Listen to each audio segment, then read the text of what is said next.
할렐루야. 신년 특별 새벽 기도의 둘째 날 새벽 화요일이 열렸습니다. 하나님께서는 우리에게 매일 꽃 같은 시간에 하나님께서 햇빛을 주시고 또 새날을 열어주시는데 이 모든 것들이 하나님의 은혜임을 기억하며 오늘 이 하루도 주님과 동행하는 성령 충만한 복된 날 되시기를 주님의 이름으로 축원합니다.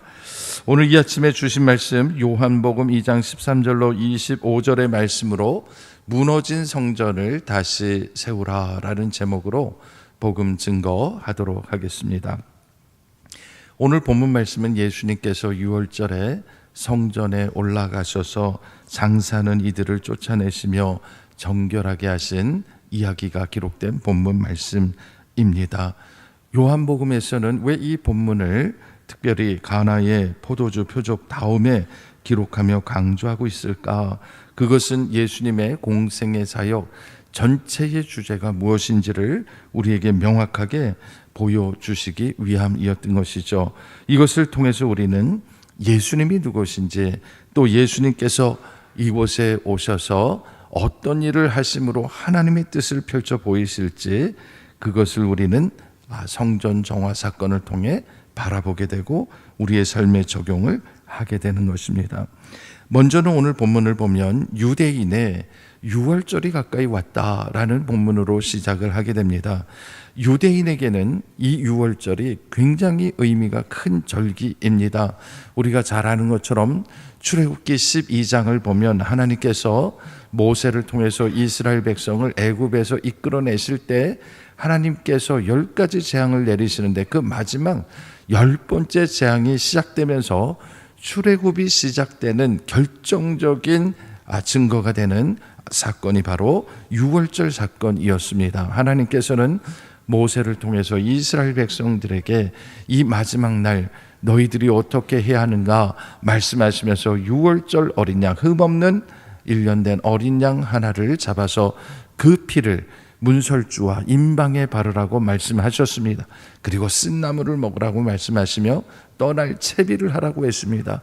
그러면 그날 밤에 하나님께서 보내시는 죽음의 사자가 그때의 애굽에서 난 모든 초태생들이 있는 집들을 지나가며 이 초태생들을 죽일 것인데, 장자를 죽일 때에도 이 어린 양의 피가 발라져 있는 집은 건너뛰게 하겠다. 그래서 건너뛴다는 말에서 유월절이라는 말이 된 것입니다. 헬라어로는 파스카라고 얘기하고 여기에서 유래해서 영어에서는 패스오버라는 이름으로 지금도 이 절기를 유대인이 굉장히 중요하게 여기고 있습니다. 또 유대인들이 이 절기를 중요하게 여기는 이유가 하나 있는데, 그것은 구약 성경의 신명기 16장 16절과 17절 말씀에서 이스라엘 모든 남자들은 1년에 3차례 하나님이 정하신 절기에 하나님이 택하신 곳에 올라가서 거기서 제사 드리고 너희 몸을 하나님께 보이라고 명령하셨기 때문입니다. 그 절기가 바로 무교절 77절 수장절입니다. 여기에 말하는 무교절이 바로 유월절이기 때문에 모든 이스라엘 백성들은 이 유월절에 예루살렘 성전에 올라가는 그런 명절과도 같은 절기였습니다. 나아가 우리가 알게 되겠지만 이 유월절에 예수님께서 하나님이 보내신 어린 양, 세상 죄를 지고 가는 어린 양이라고 세례 요한이 그렇게 증거했던 것처럼 예수님께서는 우리의 죄를 대속하시고 십자가에 달려 돌아가신 절기가 바로 유월절이 되는 겁니다. 그래서 신약 성경에서도 이 유월절은 우리에게 굉장히 의미 있는 절기다 하는 것을 우리가 알게 됩니다. 오늘 본문 말씀대로 유월절에 유대인의 남자라면 누구나 다 예루살렘 성전에 올라가서 예배 드리게 돼 있습니다. 그래서 사람들이 많이 몰렸고 그날 예수님도 예루살렘으로 올라가셨다라고 오늘 본문이 증거하고 있습니다. 그런데 문제는 예루살렘에 가서 성전 안에 들어가셨는데 그곳에 있어서는 안 되는 것들이 있었다라는 것이죠. 여러분, 오늘 본문에 예수님이 성전 안에 들어가셨다라는 본문에 우리가 집중을 해야 됩니다. 잘 아시는 것처럼 이 성전은 제2성전을 얘기합니다.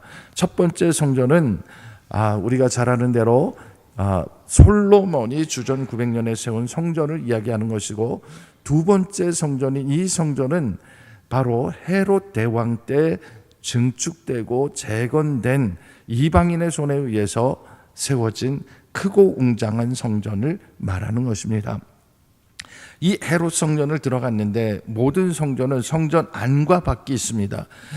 우리가 잘 아는 것처럼 성막 안에도 지성소가 있는 것처럼 같은 성소 안에도 마당이 있고 그 안에 하나님께 예배 드리기 위하여 제사장만 들어갈 수 있는 그런 곳이 있는 것처럼 성전 안이 있고 밖이 있고 성전 마당이 있고 이방인의 뜰이 있습니다. 그런데 지금 성전 안이라고 얘기했습니다. 성전 안에서는 오직 하나님께 번제와 소제와 화목제와 속죄제와 속건제를 드리는 제사가 벌어지는 곳입니다. 그런데 그곳에 지금 누가 있습니까? 소와 양과 비둘기를 파는 사람이 있고 또 돈 바꾸는 사람들이 앉아 있는 것을 보았다라고 얘기하고 있습니다. 왜 성전 안에서 이런 사람들이 있어야 하는가? 여러분, 이것은 우리 기독교 복음의 진리 가운데 하나인 우리는 세상의 모든 비진리를 진리로 승리하는 사람들이라는 것을 보여주시기 위해서 성전 안에 본질이 아닌 비본질적인 것이 가득 차 있는 것을 우리에게 보여주시는데, 먼저는 소와 양과 비둘기 파는 사람들이 있다 했습니다. 여러분, 이것은 무엇을 얘기하냐면 신명기법에 의하면 먼 곳에 있는 사람이 하나님께 예배드리기 위하여 택하신 곳으로 갈 때 그곳이 바로 예루살렘인데, 예루살렘으로 가는 동안에 소나 양이나 비둘기를 끌고 가다 보면 먼 길 가다 보면 상할 수도 있고 망가질 수도 있고, 그래서 마지막 예루살렘에 와서 제사 드릴 때 제사장이 불합격 그렇게 얘기하면 먼 곳에서 끌고 온 소나 양이 소용이 없게 되는 것이에요. 그래서 먼 곳에 있는 사람은 신명기법에 의하면 돈을 가지고 와서 성전에 와서 거기에서 예물을 사서 바꿔서 드려도 된다라는 그 규정 때문에 거기에서 소와 양과 비둘기를 파는 사람들이 있었다라는 것이죠. 그런데 문제는 성전 안에서 물건을 사고 팔 때는 당시에 통용되고 있던 로마의 화폐는 쓸 수가 없는 거예요. 여러분, 예수님께서 사람들이 시험할 때 동전 가지고 와서 여기에 무엇이 새겨져 있냐 예수님이 물을 때 가이사의 얼굴이 그려져 있다 한 거 기억나시죠? 그 당시에 통용되는 화폐는 그렇게 전부 다 사람의 얼굴, 황제의 얼굴이 새겨져 있습니다. 그런데 우리 이 말씀대로 이 유대인들은 성전 안에서 통용되는 성전 세겔에는 이렇게 사람의 형상이 새겨진 것은 쓸 수가 없는 거예요. 그래서 사람의 성전이 사람의 얼굴이 그려져 있지 않는 성전에서만 쓰는 세겔이 있습니다. 그걸 성전 세겔이라고 하는데 그것으로 환전을 해야지만 그걸 쓸 수 있는 거예요. 그래서 여기에서 돈을 바꾸는데 돈을 바꿀 때는 그냥 안 바꾸죠. 수수료를 받고 바꾸는 거예요. 그러니 물건을 사기 위해서 가져온 돈을 바꿔야 하고 바꾼 돈으로 또 물건을 사야 되는데, 이 소나 양이나 염소를 팔 때 비둘기를 팔 때 성전에서 파는 것은 쉽게 말하면 합격 도장에 찍혀져 있는 거예요. 근데 막상 사서 보면 병든 것도 있고 거기에 보면 온전하지 않은 것도 있다라는 거죠. 근데 왜 이런 게 팔리느냐? 성전의 제사장들과 결탁해서 부당한 이득을 취하기 위해서 그렇게 하고 있다라는 것이죠. 예수님께서는 그 당시에 관행이었고 누구도 여기에 대해서 이의를 제기하지 않으셨지만 예수님은 그 모습을 바라보시고 하나님께서 율법을 주신 이유는 그런 뜻이 아니라는 거죠. 하나님께 온전한 마음으로 제사 드리기 위해서 그렇게 하라고 하신 것인데, 그것을 통해 돈벌이를 하는 것을 보고 예수님이 분노하셨습니다. 그래서 예수님이 그들을 보시고 노끈으로 채찍 만드셨다 했어요. 저는 이 말씀을 보면서도 은혜를 입었어요. 왜냐하면 예수님이 채찍을 만드실 때 만약에 무슨 아주 무서운 칼굴이나 아니면 여러 가지 아주 위협적인 것으로 만약에 사람을 해할 수 있는 것으로 채찍을 만드셨다면 사람들이 많이 다쳤을 거예요. 그런데 예수님은 그러지 아니하시고 그저 노끈으로 채찍을 만드셨다 하면서 이 안에 있는 비본질적인 것들을 쫓아내셨다는 거예요. 여러분 다 아시는 얘기지만 보세요. 쫓아낸 게 뭔지 보겠습니다. 양이나 소를 다 성전에서 내쫓으시고, 그 다음에 중요한 겁니다. 돈 바꾸는 사람들의 무엇을 돈을 쏟으시며 상을 엎으시며 했습니다. 만약 여러분이 거기에서 돈 바꾸는 사람이고 장사하는 사람이라서 탁자 위에 돈을 이렇게 쌓아놨어요. 근데 여러 사람이 같이 장사하니까 내 돈도 있고 네 돈도 있고 있는데 예수님이 탁자를 팍 엎어버려서 그 돈이 땅에 쫙 뿌려지면은 거기서 장사하는 사람 마음이 어떻겠어요? 아마 그 순간에 뭐 이런 일이 다 있나 하면서 굉장히 당황했을 거예요. 특별히 돈을 사랑하는 사람들은 내 돈이라고 생각했던 게 다 공중에 날아가는 걸 보면서 아마 예수님에 대해서 극도로 분노를 느꼈을 거예요. 그런데 예수님이 왜 이렇게 하셨습니까? 돈을 사랑하는 사람은 돈을 건드리면 분노하게 돼 있는 거예요. 여러분, 정치적인 사람은 정치적인 얘기를 들으면 분노하게 돼 있는 거예요. 세상에 자기가 관심 갖고 있는 거에 다 사람들은 그렇게 변하는 거예요.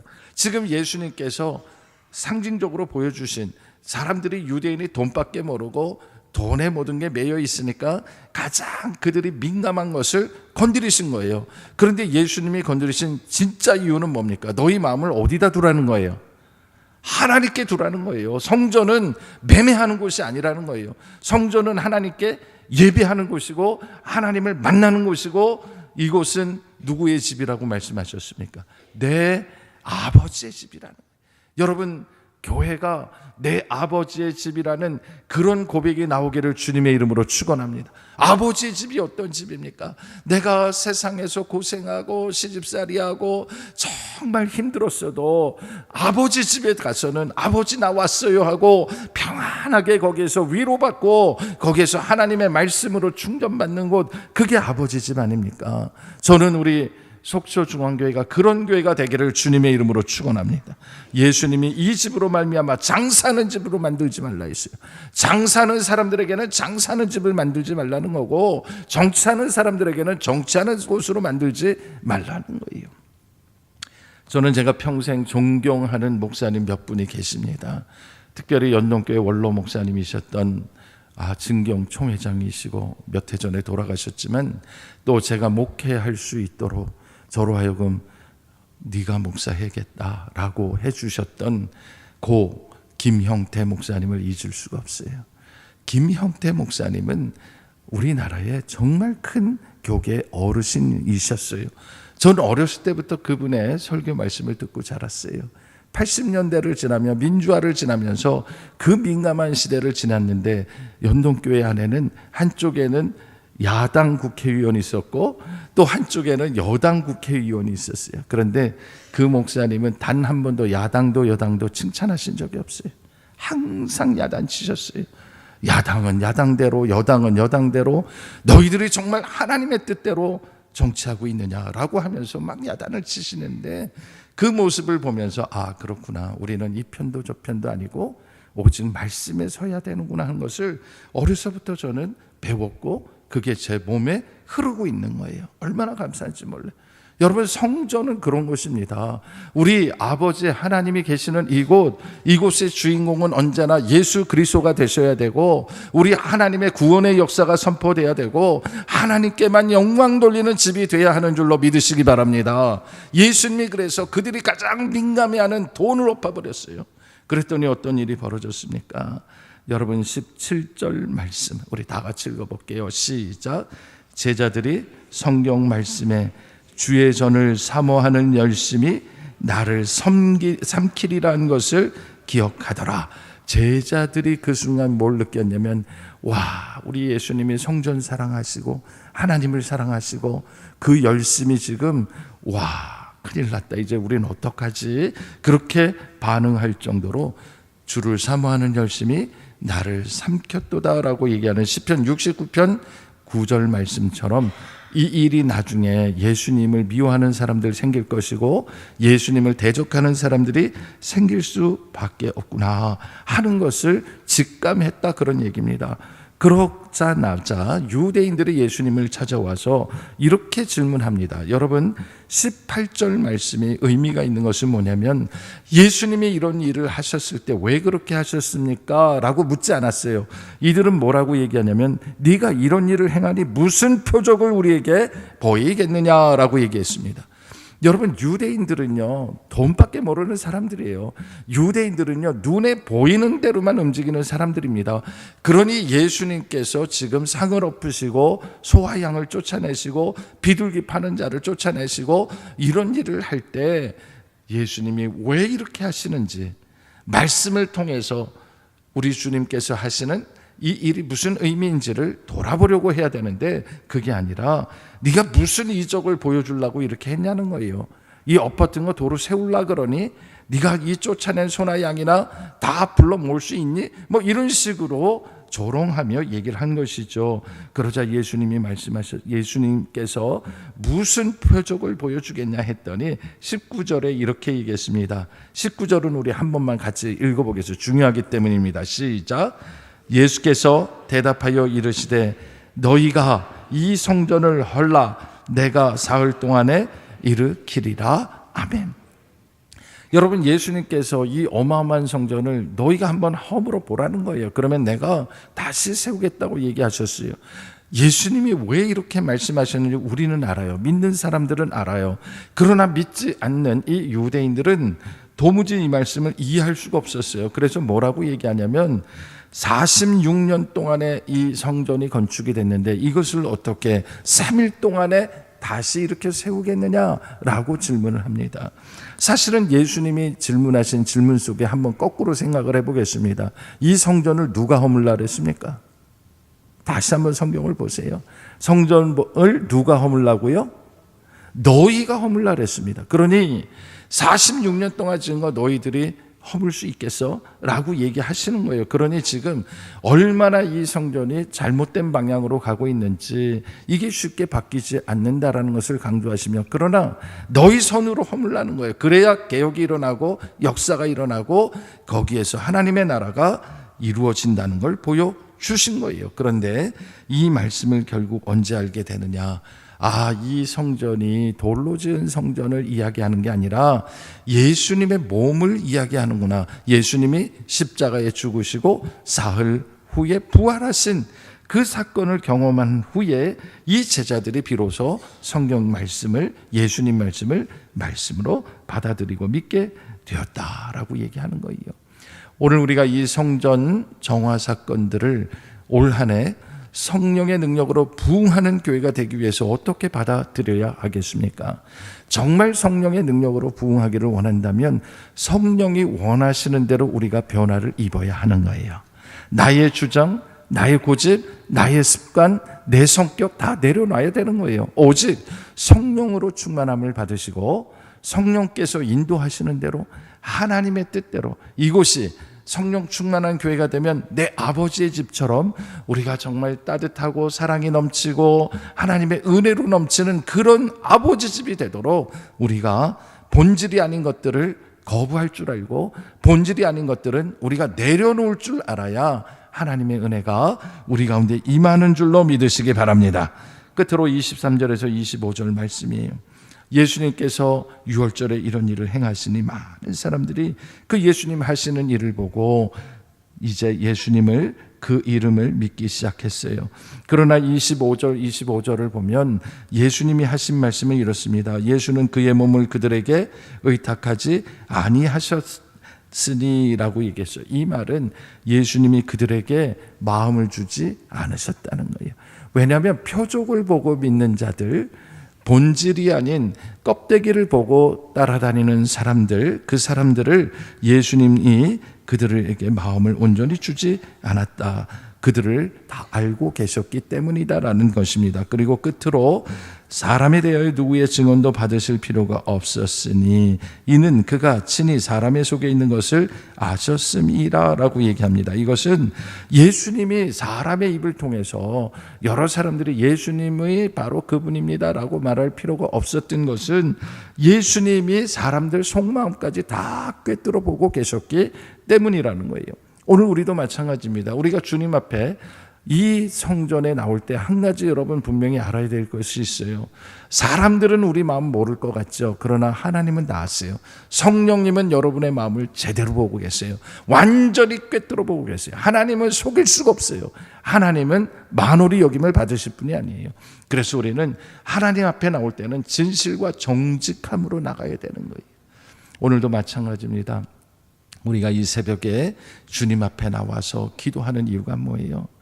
우리가 먼저 해야 될 것은 내 아버지 집에 왔으니 아버지 앞에 우리의 마음을 다 토로하는 거예요. 아버지 저 왔어요. 아버지 저 많이 힘들어요. 아버지 저 많이 아파요. 아버지 저 정말 괴로워요. 하나님 앞에 다 얘기할 수 있어야 돼요. 우리 주님은 이미 얘기하기 전에 우리 마음 다 알고 계세요. 그런데도 안 아픈 척, 괜찮은 척, 그거 하나님 속일 수 없는 거예요. 그래서 올 한 해 우리가 성령으로 부흥하는 교회가 되기 위해서 먼저 오늘 또 결단할 것은 우리가 교회 올 때마다 우리는 내 아버지 집에 왔다. 다른 사람 아버지가 아니라 내 아버지 집에 왔다. 예수님이 내 아버지라고 말씀하셨는데 우리가 하나님의 자녀가 됐는데, 예수님 때문에 하나님의 자녀가 됐는데, 예수님이 말씀하신 그 내 아버지가 오늘 우리 아버지 하나님 아니십니까? 그러니 우리가 이 하나님 아버지 앞에 나와 예배할 때마다 우리의 모든 것을 다 내어드리고 우리의 심정을 다 꿰뚫어 보시는 그 하나님 앞에서 정직하고 솔직하게 우리의 마음을 내려놓고 시작할 때 거기에서부터 기적은 시작이 되는 거예요. 하나님이 제일 싫어하는 게 뭐 척하는 거예요. 척하는 거. 아는 척, 뭐한 척하는 거 아주 싫어하세요. 우리는 하나님 앞에 그냥 어린아이와 같은 깨끗한 마음으로 순수하게, 하나님 우리 오늘 찬양한 것처럼 저는 약해요, 실수해요, 넘어져요, 부족해요. 그래도 주님을 신뢰합니다. 믿습니다. 주님 올 한 해 우리를 인도해 주시옵소서. 그렇게 기도하는 저와 여러분이 되기를 주님의 이름으로 축원합니다. 이 시간 우리가 함께 기도하겠습니다. 우리가 3분간 받은 말씀을 기억하며 통성으로 기도할 때 받은 말씀을 가슴에 새기며 올 한 해 성령으로 충만함을 받아서 우리 삶 가운데 본질이 아닌 것들은 과감하게 내려놓게 하시고 오직 진리만 붙들고 살게 하여 주시옵소서. 특별히 우리가 교회를 위하여 기도할 때 우리 교회가 소속되어 있는 대한예수교 장로회 통합교단을 위해서, 또 강원 동로회를 위해서, 속초 북시차를 위해서 여기에 소속된 많은 교회들을 위하여 중보하며 기도하기를 바랍니다. 끝으로 우리 가운데 어려움 가운데 있는 환우들 위하여 중보하며 기도하신 후에 마무리 기도하겠습니다. 주님의 이름을 3번 부르고 기도합니다. 주여, 주여, 주여. 아버지 하나님 우리에게 긍휼을 베풀어 주시옵소서. 오늘도 요한복음의 말씀을 통하여 복음의 진리이신 주님께서 행하신 말씀과 주님께서 보여주시는 표적을 통하여 아버지 하나님 우리 삶의 진리가 무엇인지를 바라보게 하시고 우리가 붙들어야 할 것이 무엇인지를 깨달아 알게 하시니 감사합니다. 아버지 하나님 오늘도 받은 말씀을 우리 가슴에 깊이 새기게 하시고 올 한 해 성령의 능력으로 부흥하는 교회 되기 위하여 먼저 주신 말씀을 가슴에 새기고 우리 안에 있는 모든 비진리들을 진리로 이기게 하시고 본질이 아닌 것들을 주의 본질로 이겨낼 수 있도록 주여 긍휼을 베풀어 주시옵소서. 아버지 하나님 특별히 우리의 삶 가운데 내가 내려놓아야 할 것이 무엇인지를 분명히 알게 하여 주셔서 우리의 잘못된 생각들, 잘못된 습관들, 잘못된 버릇들 예수 그리스도 십자가 보혈 앞에서 다 내려놓게 하시고 온전히 씻음받게 하여 주시고 우리 주님께서 노끈으로 채찍을 만들어 우리를 어루만지실 때 우리의 잘못을 깨닫고 돌이키는 용기 있는 믿음의 삶이 되도록 주여 은혜를 더하여 주시옵소서. 아버지 하나님 또한 기억기는 우리 대한예수교 장로회 통합집 교회들을 위하여 기도합니다. 하나님 우리 예수교 장로회 통합집 교회는 좌로나 우로나 치우치지 않고 오직 중도에서 아버지 하나님 주신 복음만 붙들고 나가는 교단입니다. 아버지 하나님 여기에 소속되어 있는 전국의 만개의 교회와 강원동로에 소속된 100개의 교회를 주님 긍휼히 여겨주시고 아버지 하나님 우리 속초 북시찰 여러 교회들 어려움 당하는 교회들 아버지 하나님 기억하시고 한 교회 한 교회마다 하나님의 살아계심이 증거되게 하시고 역사하게 하여 주시옵소서. 특별히 우리 속초중앙교회를 사랑하셔서 우리 속초중앙교회에 발을 디디는 모든 이들마다 이곳이 내 아버지의 집이구나, 이곳이 나를 사랑하시는 주님께서 기다리시는 곳이구나, 우리가 위로받고 하나님 주시는 평강을 누리는 교회가 되도록 주여 은혜를 더하여 주시옵소서. 아버지 하나님 오늘도 하나님 주시는 말씀으로 하루를 살기를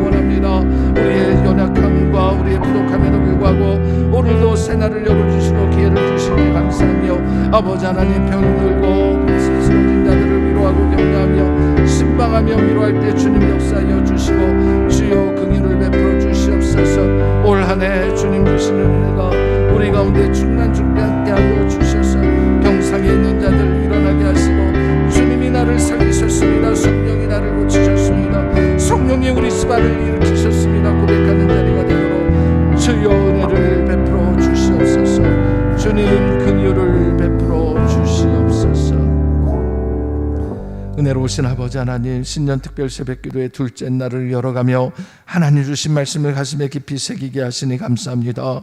오늘도 주신 말씀을 가슴에 새기며 올 한 해 우리가 모일 때마다 성령 충만함을 받게 하여 주시옵소서. 성령 충만함을 받아 우리 삶 가운데 본질이 아닌 것들 다 내려놓을 수 있는 용기를 주시고 언제나 진리이신 주님의 말씀으로 비진리 있는 세상적인 세속적인 것들을 이겨낼 수 있도록 주님 우리에게 은혜를 더하여 주시옵소서. 오늘도 특별히 한국교회를 위하여 기도할 때 특별히 우리 교회가 소속되어 있는 대한예수교 장로회 통합측교단을 기억하여 주셔서 전국의 만 개의 교회를 기억하여 주시고 좌로나 우로나 치우치지 않는 교회, 하나님의 말씀만 붙드는 교회가 될 수 있도록 주님 역사하여 주시옵소서. 특별히 우리 강원 동로의 100개 교회를 기억하여 주셔서 모든 교회가 평안케 하시고 지금도 어려움에 있는 교회를 주님 기억하여 주셔서 우리 노회가 속히 회복되는 역사가 있게 하여 주시옵소서. 가까이 우리 속초 북시찰에 소속된 교회들이 있습니다. 아버지 하나님, 우리 모든 교회들이 서로 합력하여 손을 이루게 하시고